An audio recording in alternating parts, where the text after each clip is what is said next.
Operation సింధూర్ను ప్రశ్నించిన ప్రతిపక్షంపై ప్రభుత్వ మాటల దాడి కరెక్టేనా అంటే ఏం చెప్తారు? అంటే ప్రతిపక్షం ఏమడిగింది? మీరు అందులో జాగ్రత్తగా చూస్తే అడిగింది ఏంటి? ఒకటి, బయల్గాంలో టూరిస్టులకు ఎందుకు సెక్యూరిటీ కల్పించలేకపోయారు, ఇది అడిగింది. ఇలా తప్పేంటి? ఇది క్లియర్గా 4,000 మంది పర్యాటకులు ఉంటే అక్కడ ఒక్క జవాన్ లేడు.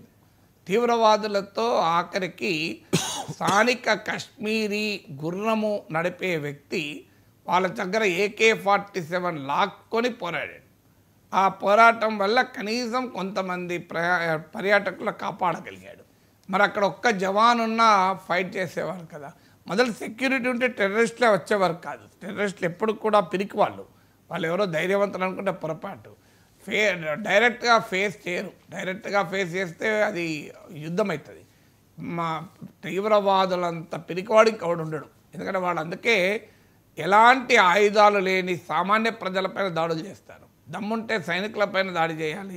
మన సైన్యం చూసుకుంటుంది, అడ్రస్ లేకుండా చేస్తుంది. ఆ ధైర్యం ఉండదు వాళ్ళకు. అందుకే